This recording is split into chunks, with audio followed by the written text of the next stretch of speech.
レビアタン先生のオタク FM。 皆さんこんにちは。イケメン悪魔調教ゲームオベイミーの魅力をもっともっと世界のラット留学生に届けたい、そんな思いでお送りするときめき萌え萌えキュンなウェブラジオオタク FM 第4回。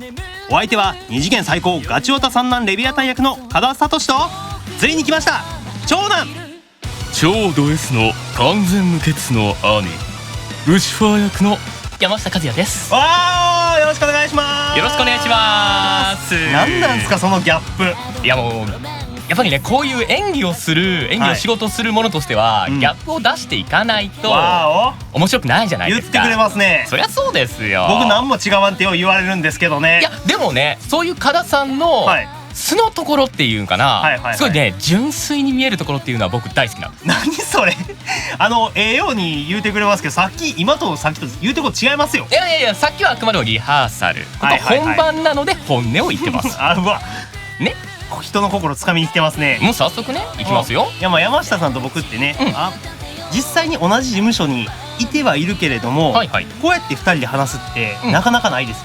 そうなんですよね。だから事務所からこの仕事加田くん入るよっていうのはよく聞くんだけれども、現場でも会わないし、またプライベートでも会わないし、このねおべみの仕事するまで、加田くんってどういう人なのかっていうのが全然わからなかったんですよ。いや、これはそれはもう僕も同じですけども、だからこそ、正直今日はね、このラジオを通して加田くんのその皮を1枚2枚とめくっていきたいなと思ってます。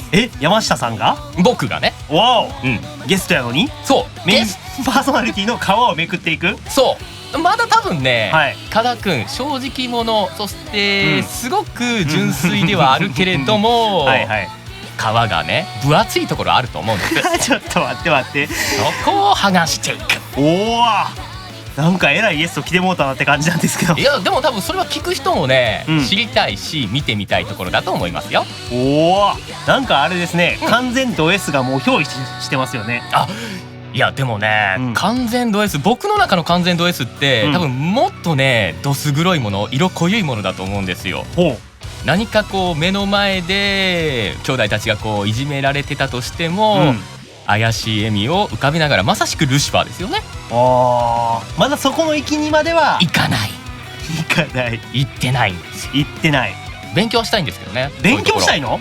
そのド S 具合、もうちょっとでもルシファーに近づくためにド S 具合を勉強していくと。そういうことです。その勉強相手に僕を使ってやろうと。そうなんです。だって一番ねこうやって仕事でお話しさせてもらう存在として今僕のこの真横にいるわけですからね。まあそうですけどね。なんかちょっと身構えちゃうじゃないですか、こっち。いいですよ、身構えてもらってもその身構えた面を剥がしていくから。面っていうのやめてください。ごめんなさいね。もうなんか僕は何枚も塗り重ねてるみたいじゃないです。そんなことないですよ。僕だって結構分厚いでしょ。ミルフィーユぐらいにこうなってるでしょ。いやそんな何層にも重なってないですよ。本当に？僕なんてもう心は明けっぴろげですから。明けっぴろげね。ウェルカムですよ。確かにウェルカム感あるんですけれども、そうでしょ。一歩ね、でも一歩こう踏み込むと、あれなんか僕が間違ったかなって思うようなことがまさか今までの収録とかであったかな。そういう気がしますよ。感じられてるってことですか？そういうこと。なんか今日あれですね、山下さんに僕がちょっと探られていくような感じになるんかな。もしかしたらそうかもしれない。でその中で加田くんも僕を少なからずね多分探ってくれると思うので。当然ですよ。もう僕はもう山下さんがゲストに来てくださるっていうことを楽しみにしてたんで。それはね僕も同じなんです。だからもうどっちかっていうと山下さんにおんぶで抱っこでいいんじゃないかぐらいの勢いで僕はいるんで。おんぶに抱っこ、もう全てお任せしてやろうかなぐらいのね。いやパーソナリティはあなたなんだから、それはもう加田くんが舵を切ってもらわないと困ります。わかりました。舵を切っていきましょう。もう前回前々回と放送してきてる中であだ名をつけてるんですよ。あだ名とな。今僕のこと加田くんって呼んでくれてますよね。で僕山下さんって呼んでるじゃないですか。そうですね。その名前を呼び名を変えたい。なるほどね。距離をね。そうもうあからさまに距離って変わるじゃないですか、呼び方で。変わりますね。だから変えたい。なので僕は山下さんのことを山さんと呼びます。山さん。山さんと呼びます。なんかこうちょっと昭和時代のドラマに出てきそうな感じの名前ですいやいやね。いや、山さん。山さんね。山さんね、刑事でいそうですけども。でしょ。はい。じゃあ僕はうん加田くんのことを、はいはい下の名前だとねおう、ちょっとね末っ子と被るんですよね。そうなんですね。ダブルサトシでやらせてもらってますからね。ね、漫才コンビみたいになっちゃうんで、それは末っ子の放送の回でやってもらうとして、僕はね加田やんカダヤン。おお、いいですね。でしょ。はい。ですから加田やんと山さんカダヤンと山さんという、呼び方で、はい今日の放送はやっていきましょうか。はい行きましょう。はい。じゃあカダヤンと山さんでお届けするはいオタク FM 始まります。即興嘆きの館劇場。即興嘆きの館劇場とは、オベイミー公式 Facebook グループでヒアリングした兄弟たちがこんなシチュエーションに遭遇したシーンを見てみたいというアイデアをベースに書かれたオリジナルストーリーを僕とゲストが即興で演じるコーナーです。さあ、即興です。山下さん、はいあれどうしたんですか？どうしたんですか？いや即興っていうのはね、はい収録を主にこう仕事としているものとしては、はい。なかなかなこのハードルと、あとこの緊張感、ほうほうほう、そうですね。もうすでにここに漂っていますけれども。そうですね。先ほどのオープニングとは雰囲気と空気が変わってますよ。そうなんです。ガラリと変わりましたね。まあこのいろんなシチュエーションが投稿されてるんですよね。はいはいはい Facebook グループで投稿してくださった中で、はい選ばれたものを演じるということなんですけども、はいこうやって2人でね、うんマイクに向かって同じ現場で同じ空間で収録するの初めてじゃないですか。そうなんです。これがね、今までずっとこう一人でっていう、このねスタジオに入るのは一人でっていうのが、ほとんどというか全部だったわけなんですけれども、はい。やっぱこう相手がいると、うんその掛け合いの距離、空気感、間であったりとか、うん。そういうものが全部こうつながってきやすいと思うんですよね。おっとプラスに働くっていうことですよね。もちろんもちろん。じゃあいつもとは違ったルシファー、そしてレビアタン、その空気感っていうのが出るかもしれない。そこを聞く人にちょっとこう感じ取ってもらえたら嬉しいかなって素晴らしい。思っております。じゃあ早速いきますか。行きましょうか。じゃあ僕がタイトルはこちらっていうので、はい2人でタイトル名を言ってはい始めていきましょう。行きましょう。はい。今回のタイトルはこちら。あいつの修羅場は蜜の味。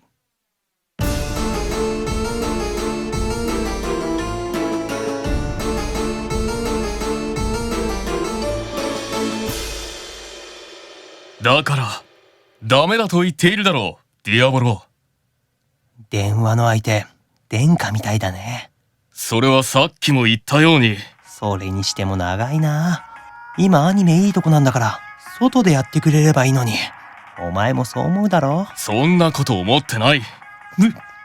なんか今の演じされたみたい。だから違う。そうじゃない。なんか深刻そうだね。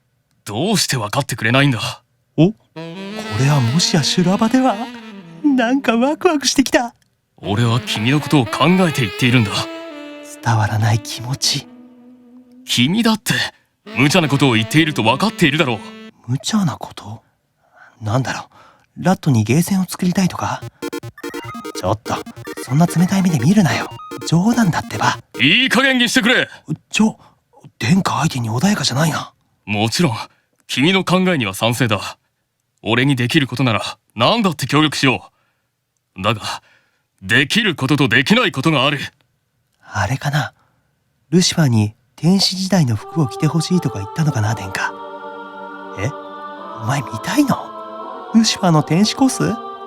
僕今更いいわ。そこまで言うなら俺にも考えがある。それならお前も天使コスしろ的な？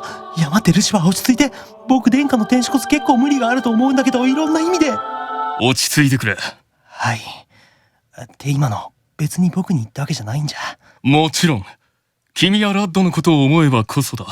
お、これは元さやか？ああ、ありがとう。それじゃまた明日。はあ、なんか力入っちゃったな。お前たち修羅場だの天使コスだの人が電話をしているソファーの後ろで何をこそこそしていたんだ？聞こえてたの？さあ、どこに吊るされたいか言ってみろ、二人とも。やだー！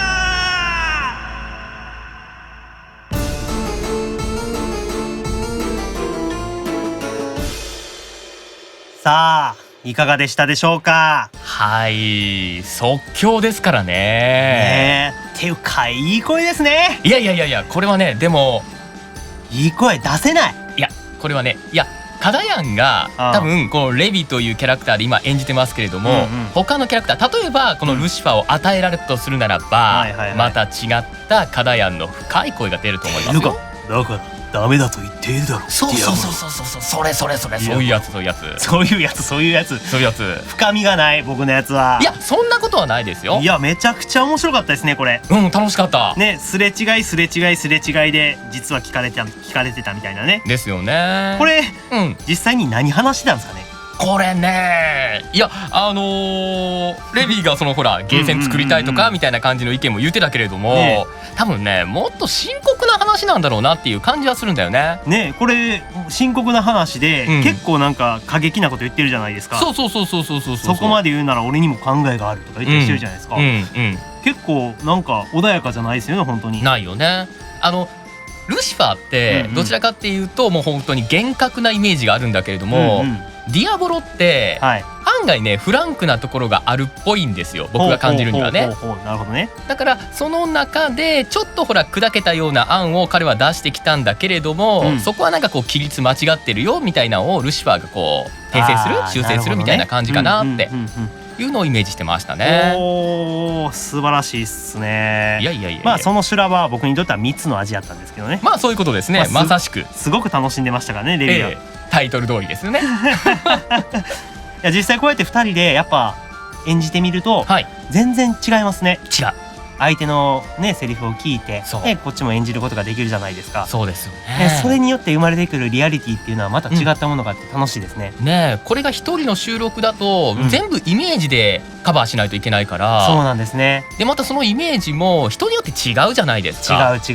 カダ君のやるレビーで、もし例えば小林さんがレビーをやったとするならば、小林さんのレビーであったりとか、もういろんなレビーがある中で、カダ君がやるそのレビーを想像してイメージして呼吸も合わせないといけないっていうのが難しい。なぜならばそれまでにカダ君とあんまり接点がなかったから。今カダ君って言っちゃったけどね。カダヤンね。カダヤンですね。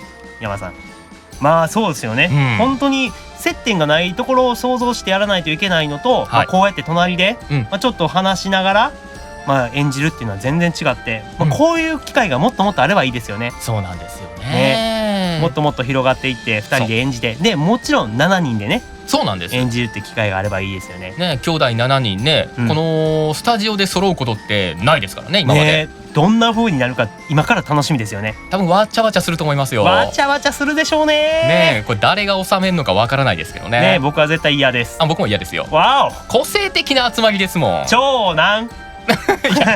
これね、長男だけどね、お兄ちゃんお兄ちゃんありがとうございます。そうやって言ってもらうの嬉しいですけれども、収めましょうね。難しいですね。みんな集まった時はその時にお楽しみということで、また次回の即興嘆きの館劇場お楽しみに。以上、即興嘆きの館劇場でした。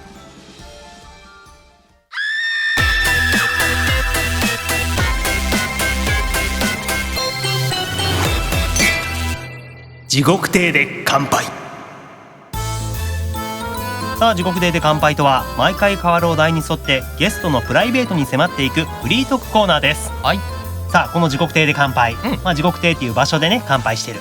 いいですね。キャーっていう声があったと通りに、毎回誰にとっての地獄になるのか。そういう意味なのね。そういう意味ではないんですけどね。違うの？こんなふりをしながら、で毎回ゲストによってこのトークテーマ変わるんですよ。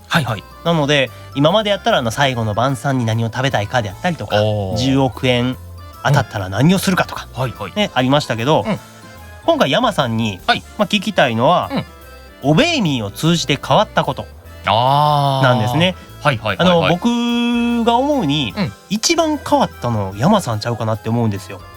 確かうにん、変わりましたね、ガラリとその生活が。そうですよね、うんガラリと変わって、うんで山さんとはい実際に、まあ、プライベートとかで、はいね、お話しする機会とかがなかったんですけど、うんでもそんな中でも SNS ではいつながったじゃないですか。そうですでね。 SNS も、うんオェイミーが、まあ、海外で配信されて、はい、まず変わったでしょ。変わりました。だねここから話すとね、うんうん、SNS っていうのをうん僕は全くしてなかったから、してなかったしてなかった。あ、そうなんや。うん。だからよくそのSNS 私やってんねん、僕やってんねんっていうのを聞くけれども、うんうんうん、へーで終わってたもん。あ、興味もなかったんですか。なかったなかったなかった。意外。あ、そう、なんかいろいろ媒体あるじゃないですか。ありますね。 Facebook、はいはいはい。 Twitter、うんInstagram、はい。ミクシーとかあるね。あったじゃないですか。そういうのも全然ですか。やってなかった。あ、でもね、うんミクシーだけはうんうんずいぶんもう本当に何十年前。何十年前にミクシーないっすよ多分。いや、あるの。嘘だ。あったあったあった。だって僕そこは紹介されてちょこっとだけやったもん。僕もなんかミクシーって昔紹介制やったじゃないですか。そうそうそうでそうそう。紹介してもらってやったイメージはあるんですけど、うんうん。そんな前からありましたっありましたよ。け。でもそれもうん積極的に利用するっていうわけではなかったんですか。なかったね。インターネットとかで、うんまあ、ネットサーフィンとかパソコンに触れる機会っていうのは昔からあったんですか。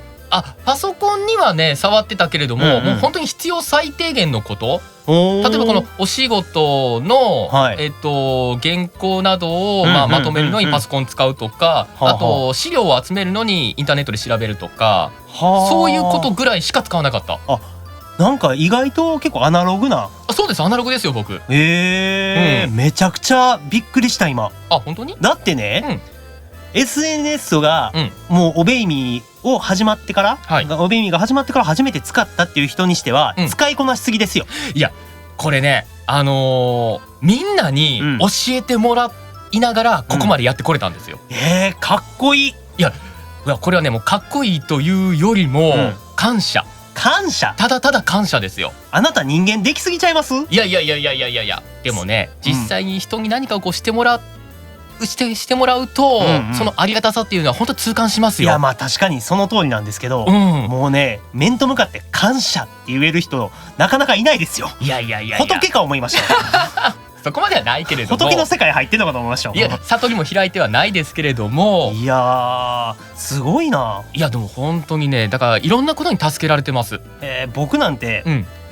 僕のツイッターのページ開いてもらったら、はい何年何月からツイッターを利用してますみたいなの出るじゃないですか。出ますね。僕ね、恥ずかしいことに2011年から利用してますって出るんですよ。お、結構昔からやってる。でもね、うんまあつぶやかないまあつぶやかない、まあ放置してたんですね。確かにね。僕ね、うん。 SNS うん。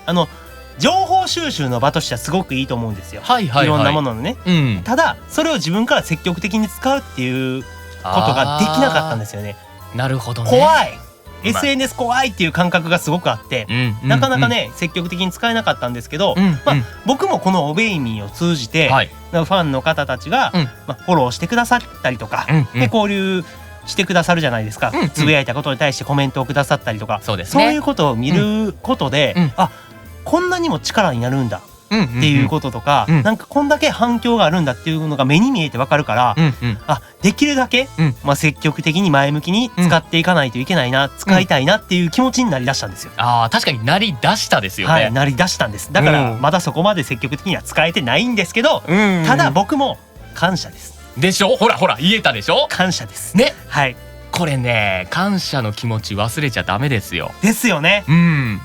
山さんはい。来てくれてありがとう。いえいえいえいえ、もうかだやんに呼ばれて、はい皆さんに呼ばれてここに来ましたけれども、そのことに感謝、皆さんに感謝です今日のテーマこれ感謝でいいかな今日のテーマ感謝でいいんですか。ね。いやもうそうでしょそうですねそ。こですよ。わかりました。今日山さん来てくれたから、うん感謝を精一杯伝えていきましょうよ。そうしましょうね。ね。もうオベイミーを通じて変わったこと、感謝の気持ちを覚えた。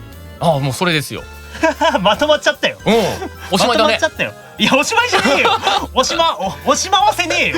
おしまわせない。押しまわせねえよ。ただね、ほら SNS ツイッターやってるけれども、やっぱりほら海外発信のゲームじゃないですか。そうですね。ということは日本語ではない言葉でいろんな返信であったりとか来るんですよね。はい、来ますね。それを僕がその英語が分かってれば読めればいいんだけれども、はい、残念ながらそのできないとまでは言わないけれども、不得意なんですよ英語が。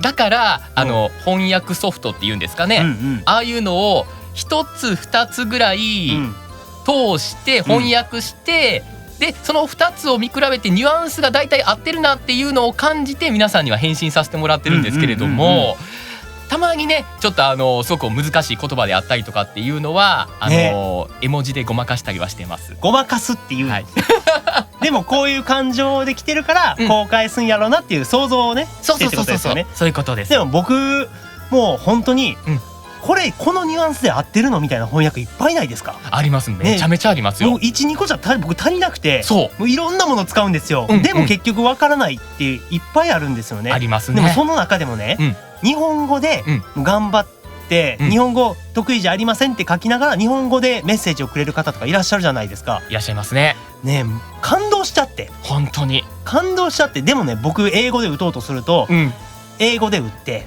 でその後日本語に翻訳してみて、あこういうニュアンスで言ってないんやけどなっていうので、またちょっと文章を変えたりとかして、で英語でちょっと返してみたりするじゃないですか。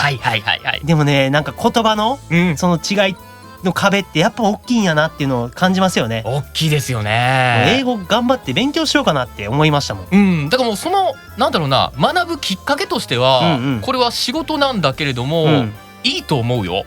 英語を勉強する、これで英語を話せるようになったら、もっとスムーズに海外の方と交流できるし、またこれから世界がちょっと収まって、イベントを海外でやるとかなった時はマンツーマンで、楽しく話すこともできたりするわけじゃん。確かにね、そうするとこの英語を学ぶっていうことはそんなことは一切ないわけなんですよね。ないですね。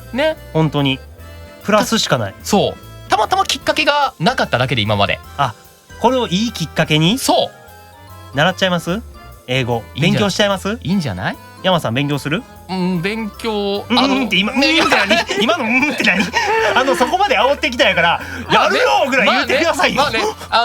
確かにお約束はできないけれども、できひんのかい？いやできないけれども、以前と比べると少しずつではあるんだけれども分かるようにはなってきた。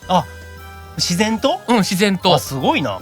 だからほら長文とか分かんないけれども、それこそ 2,3 行ぐらいで英語で返信してくださる方っていうのは、なんか言いたいこと分かるよっていうので、それに関しては僕はね日本語で返してるんですよ。僕も日本語で返してます。基本的に。なぜかというと一旦それ英語にしてしまうと、意図してないそのニュアンスを与えてしまうことになりかねない。さっきほら片山も言ってたように、だからそれよりは日本語で出して、そのままの意味で捉えてくださいと、翻訳などはもうお任せしますのでっていうことで。わかる。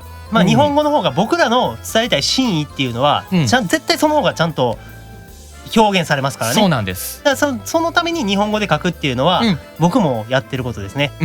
そこが大切かなっていうのはちょっと感じてますね。もうついにね雑誌上でもね、山さんのお顔出ましたしね。出ちゃったね。隠してたわけじゃないんでしょ？いや正直言うと、僕は隠してたんですよ。隠してたの？でも所属してる事務所のホームページに行ったりとかしたら、顔写真出るじゃない。それは載ってるから、ご自身でホームページに行って見るのはもうこれも仕方ないなと思ってるけれども、ルシファーの声のイメージとのあれを崩したくなかったっていう。崩したくない。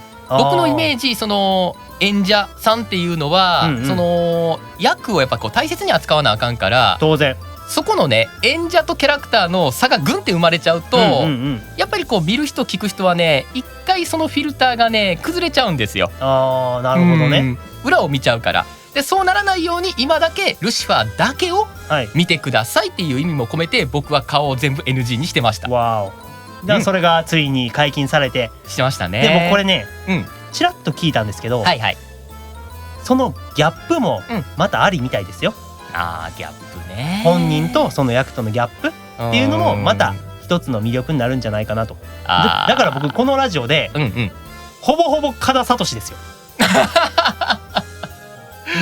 もうその名前の通り。名の通りですね。でもうこれでいいんかなってで、こう話してて、で実際、もうこれ山さんもあると思うんですけど、ルシファーと山さん、レビと岡田、近いとこあるでしょ。でなんかね似てるとこあるなっていうのがだんだんね、分かってきて、で自然と近づいてきてる気するんですよね。キャラクターと本人がね。だから、そこまでのイメージの齟齬って、生まれつつあるんかな。昔ほど生まれなくなってきてるような気はするんですけどね。なんかね。まあね、確かにそのキャラクターをやっぱりこう演じようと思ったら、研究しないといけないから、容姿もそうやし中身もそう、喋り方もそうやし、それをこう頭の中入れていくと、少しずつこう距離は縮まっていくような感じはしますね。でしょ。でしょ。だからね、だんだんね近づいていってるんですよ。山さんはド S に。そこ？まあド S にね近づいていってるんですよ。そして山さん、時間です。もう時間？早いね。あっという間ですけどね。これ延長無理なんですか？延長はね、受け付けておりません。残念。また次回来た時にゆっくりお話しするということで、最後に現地だけ取ります。英語勉強しますね。英語勉強します。オッケー。2人で頑張って英語勉強しましょう。2人で頑張ってやで。はい、僕も頑張って勉強します。しましょう。はい。以上、地獄亭で乾杯でした。それではここで一曲お届けしましょう。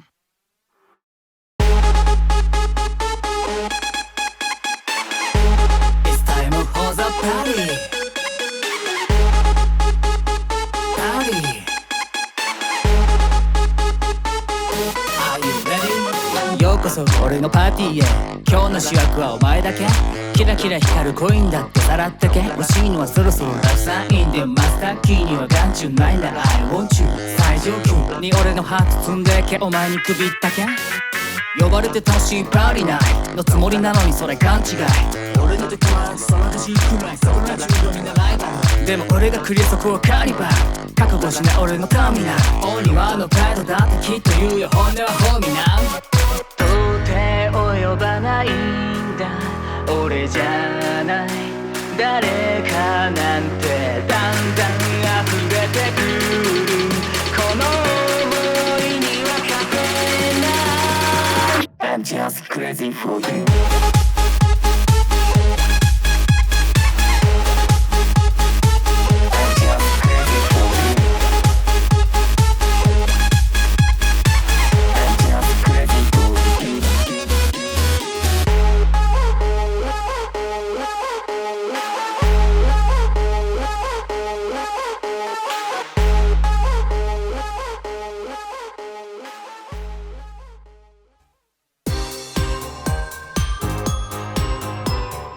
ここでラット広報部からのお知らせです。これ毎回なんですけど、僕お知らせというものの、何も知らないんです。知らない。はい、知りません。なるほど。ということはここで僕がどんなイベントこれから皆さん待ってるよっていうのをお知らせするということですね。その声のトーンやっぱり知ってるんですね。知ってますよ、もちろん。なぜ毎回僕だけ知らされないのかというところなんですけどその方が面白いかなっていうのがあるんじゃないかな。ではお願いしていいですか。はい、わかりました。明日からなんですけれども、イベント名が、ハッピーアニバーサリーディアシメオンということで、シメオンの誕生日、これだから誕生祭ですよね。おめでとうございます。おめでとうございますですね。そうなんです。ソロモンと同じくすごく謎な存在なんですけれども、このシメオンがイベントにメインで出てくるということで、プレイヤーの皆さん、シメオンのカードがとても手に入りやすいイベントとなっています。素晴らしい。だから結構 SNS なんかで、僕らキャラクターを演じてますけれども、シメオンまだかとああ、なるほどね。シメオンをもっと知りたいねんという声がね結構あるんですよね。という方々にはお待ちかね。そういうこと。すごくいいイベントだからもうシメオン祭りですよね。シメオン祭り言うてしまうとわっしょいわっしょいです。わっしょいですね。だからもう推しの方シメオンを推すという方はぜひこれに参加してご自身の手持ちのカードにシメオンをね入れてほしいと。これシメオンの誕生日って初めてちゃいます？そうなんです。初めてなんですよね。いや今までこう兄弟の誕生日っていうのはね、何かしらと言いますかお祭りがあったんですけれども、シメオンに当てられるそして誕生日っていうのはこれが初めてということで、いいじゃないですか。そこにも多分みんなねワクワクしてると思います。じゃあシメオン祭りをみんなで盛り上げていきたいですね。そういうことなんです。はい、ありがとうございます。はい。さあそしてもう一つなんですけれども、その後に用意されているのが2月といえばカダヤンなんか大きなイベントありますよね。2月はい節分そこもっと2月の大きなイベント。そう分かってますよ。来たでしょ。チョコでしょ。その通り。そうなんです。チョコレートです。ウキウキワクワク。そうはいバレンタインですよね。しばらくなくなりましたね。っていうことで、イベントがありまして、その名前もチョコレート事変と言います。僕らには程遠くなったけど、おウェイビーの中ではバレンタインはウキウキワクワク。そうなんです。はいよ。今年は皆さん誰に、どの兄弟に、または天使たちに、人間にチョコレートをあげるのかなという感じはするんですけれども、実はね、ちょっと内密な資料をいただきまして、こんな感じの始まりですよっていうのをちょっとお伝えしていいですか。さすが長男でしょ。今までの兄弟はそんな情報は持ってこなかったぞ。そこは長男特権です。すっごいいただきました。お願いします。ではある日ベールが大きな黒い塊を持って帰ってくる。なんだそれとなっていると、濃度 99% のチョコの塊だというらしい。いつも大量にお菓子を買ってる店の店主が特別に売ってくれたということだ。そのままでは食べられないから砂糖やミルクを加えて固め直す必要がある。しかもただのチョコではなく魔法がかかっていて、このチョコにキスをしてから好きな人に食べさせると両思いになれるらしいということです。わー、気になるでしょ。気になる。そうなんですよ。どうなる。これから兄弟7人いるしねえ、他にも天使組人間組いるし、どう絡んできて、またそのチョコを渡し方というかさ、誰に、そして誰からっていうの気になるし、たまらないっすね。ね、山さん、カダヤンいきなりルシファーの声で読むんやめてくれません？ずるすぎますよ。めちゃくちゃええ声やし俺もう思わず読んでる時にワーオって声で言っちゃってもうだしいやこれはねどうしようかなと思ってたんだけれども、って言った時点でこれはって思いましたけど、ちょっとねこう声がガラッとなったらねいけないからね。いい声やな。ありがとうございます。いやこれ気になりますね。気になるでしょう。ぜひとも皆さんもねこれをもう楽しみにしてほしいんですが、まだある。そう中身も気になるんですけれども、やっぱこうイベントというと目白押しのこう目玉カードですよ。ですよね。誰かというところで、よし来い。まずはよし来い。 UR ウルトラレアですよ。オッケー。ベルフェゴール。ベルフェゴールね。はい。おやカダヤン期待してるでしょ。いやそうなんですね。SSR 安心してください。はい。いきますよ。オッケー。SSR。よっしゃ。マモン。なんでやごめんね。今回出番がないみたいです。UR にレビがなかなか来ないね。いやでもね、これは多分今したためてるというかね、すごくこう力を蓄えさせてる状態だと思うんだよね。もうプラスに言ってくれる。もうだからこそ、みんなも同じ気持ち出た時にドーンとですよね。ちょっと待って、ルシファーもいない。まあね、それはね仲間っすわ。仲間だね。ここでルシファーがいたら帰ってくださいっていうところでしたけど、そうなんだけど仲間ないです。そうですね。お互い温めているとそういうことです。いうところですよね。はい、はい。で、メモリーカード、こちらの方もちょっとだけ紹介しておきますね。はいはい。UR ウルトラレアはソロモン、アスモ、サタン、この3人ですからね。はい。で SSR はルークとルシファーです。おるやんけい。おんのかい。あります。まあいいでしょうね。このバレンタインですからね、甘いイベントが始まりますから、そうなんです。甘い空気で終わっていきましょうよ。そうしましょう。ぜひイベント楽しみにしてください。はい。アプリをまだプレイしてない人はこの動画の概要欄にある各ストアのページからダウンロードしてください。以上、ラット広報部からのお知らせでした。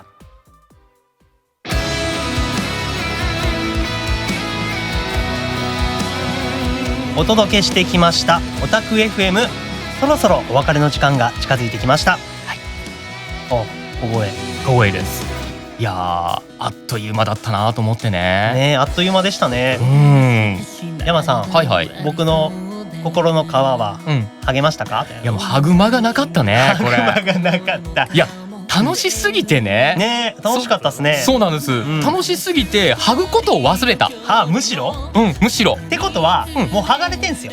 あ、そういう考え方？剥がれてんすよ。ああ、なるほどね。剥ぐことを忘れるぐらい楽しかったんでしょ？じゃあ剥がれてますよね。いやでもね、その言葉がなかったら、僕はこの後帰って、カダヤンはそのままの姿やったんやなと思うんですけども、それ言うたっていうことはもう 2,3 枚で今かぶったよ。かぶってないって。それを今度ぜひ剥がしていきたい。ね、もっと長い時間ね喋ってね、密に過ごすことによってね、もっともっと仲良くなっていくわけですから。そうですね、兄弟ですからね。はい、兄弟ですから、まだまだこれから時間たっぷりあるんで。そうですよ。またね、次回機会があればぜひ来てくださいよ。いや、もう本当に呼ばれなくても来ますよ。呼ばれなくても来ちゃう。じゃあ他の兄弟が来てる時に乱入してくるとかね。ありかもしれないね。それはそれで面白いかもしれないですね。ちょっとお邪魔しますということで来るかもしれません。どんな空間になるのか楽しみです。ルシファーの声で「お前ら何をしている」。いや、もう本当そうやと思うよ。俺を差し置いて何をしてるですからね。僕ずっとやってるんやけどごめんなさいね。差し置いてもうてる。いや、でもこれからね、オベイミーまだまだ世界広がっていきますけども、どういう風にね広がっていってほしいですか？いや、もうやっぱりね、もちろん各兄弟を皆さんもっともっと好きになってほしいし、ありがたい。それ以上に海外発信ということで、海外の方、そして日本の方とこのプレイヤー同士がいろんな交流を持ってくれるとすごい嬉しいかなと思います。ですよね。本当に長男、素晴らしいコメントありがとうございます。はい、一番 SNS でのファンの方に返信したりとか交流を取ってくれてるからこそ言える言葉ですよね。まあね、でもこれはでも本当になんだろうな、皆さんがそうさせてくれました。まあ感謝、感謝です。深く深く心に刻まれましたね。今日はもっと交流取れって僕が言われているような。そうですよ。そうなんですよね、きっとね。遠回しではなくて結構ね、このまとなりで言うてます。直接。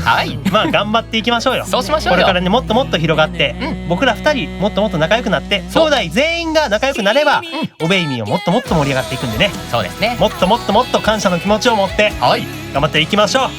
はい。じゃあ今日は本当にありがとうございました。こちらこそありがとうございます。この番組の感想は Facebook、インスタ、Twitter でハッシュオベイミーレディオのハッシュタグをつけて教えてください。チャンネル登録と高評価もぜひぜひお願いします。それではまた次回のオタク FM でお会いしましょう。お相手はレビアタン役の加田聡とルシファー役の山下和也でした。またね。